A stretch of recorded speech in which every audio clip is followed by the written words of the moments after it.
all these different stereotypes that people have about Arabs. And then it made me realize that being an Arab outside of an Arab country is a fucking bitch.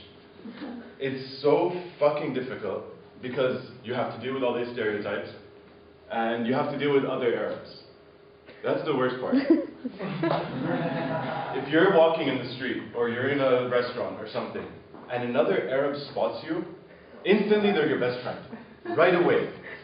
And they fucking stalk you. I was in a restaurant once with a friend and we're standing there ordering food at Vapiano, so you have to kind of go through the tray and there's a guy and I see on his name Khaled, an Arabic name. I'm like, fuck, I do not speak Arabic. And my friend's sitting telling me a story in Arabic. I'm looking at her, I'm like, stop talking. I can see this guy, and this guy's like sitting cooking pasta and everything, and he hears us, we're like, yeah, and he's like, and he stops the pasta and he's just staring at us. And I just like nudge him, like, shut up.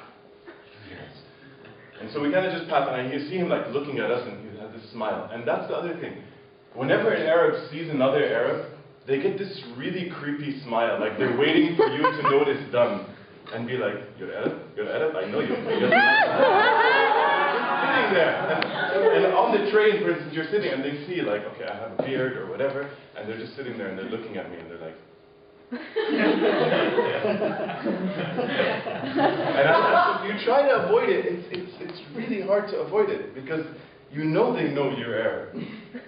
The other hard thing to try not to do is to speak in Arabic out loud. Now, aside from the Arabs who will obviously spot you, to non-Arabs it's fucking scary.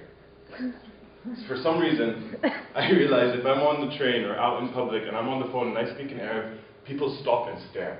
Like I'm like making a bomb threat or some shit. And I can be like, hi mama, ana kwayis, alhamdulillah. I'm like talking to just I'm fine. And they're looking at me like, and they freak the shit out. Like I can't say anything in Arabic. People get really scared. And so what I try to do whenever I come live abroad for a while is try not to try to fit the stereotype that they all have. I try not to speak so much Arabic. Apparently from what people saw in me, I dress not so Arab. Yeah, I don't wear a galabeya or a fucking headscarf or ride on a fucking camel. And I didn't bring my camel. Don't remind me, I had to leave it at home. I can't ship that shit over here. And yeah, so looking Arab is something really funny. And I've been told, oh, you don't look Arab. And that's why I started realizing, what the fuck does an Arab look like to a foreigner? Is it the galabeya and the headscarf and a beard and a camel and a fucking magic carpet and like some sand for scenery? Because like without that, I guess I look kind of normal. I don't know. I'm not really sure where the whole part fits in. But there is one thing that I can't avoid no matter what I do to myself, how I dress myself. It's the fact that I'm fucking hairy. This is the one curse that Arabs have. We're the hairiest motherfuckers alive. Like, if anyone descended from apes, it was Arabs first. And then everyone else got the rest of the hair. It's like when God created people, he had like a fucking bag of hair. And he's like, okay, first up, the Arabs. Pile it on there. Send them away. Put some more in there so when they shave it, more comes out. And then he got to like Europeans, and he's like, oh shit, there's no more hair. Give him freckles. You guys have absolutely nothing else to go for you. And yeah, the other problem that I had is this complete ignorance that some people have about Arabs and about geography from Arabs. I don't live in a pyramid. I don't have a camel. And it's actually worse with Americans.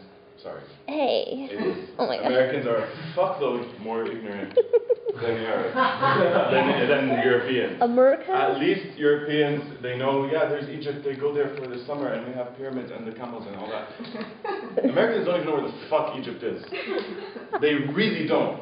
I was on this cruise ship, and actually before I get to that, on that cruise ship, going back to this No. My mom wakes me up. She's like, there's a hairy chest contest, you have to go play. And I'm waking up, I was like drinking the night before, I'm like, what the fuck am I going to go play a hairy chest contest for? And I go there, I find I'm up against 3 guys, a 50-year-old, a 40-year-old, and some American people from geography and shit. Americans either believe that there's whites, black, or Latinos. Right on. Yes. And I'm Latino in America. Not an Arab. Probably some guys in the store. We're speaking in Arabic. We're obviously not speaking Spanish or Mexican. And this guy is like, where are y'all from? Y'all Dominican? I'm like, no. I'm like, y'all Puerto Rican? No. Y'all Mexican. I know y'all Mexican. They're like, no, we're from Egypt. He's like, oh. Like, he has no fucking idea what the fuck Egypt is. It's not in Latin America. It's not in North America. He doesn't know what the fuck Egypt is. And, yeah. So that's the thing. And the thing is, the other thing about the way we look, the other thing people say if they don't describe us as hairy men on camels, is we're exotic.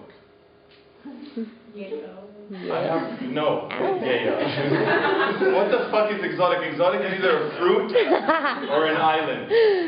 Or a fruit from that island. Not a fucking person. And somehow we become exotic people.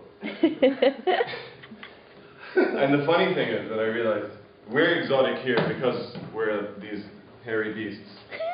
But if I send a white, pale-faced boy with blonde hair, freckles, with his camera, and put him in the middle of these brown, hairy, camel-riding motherfuckers, you're going to be the exotic one. Thank you.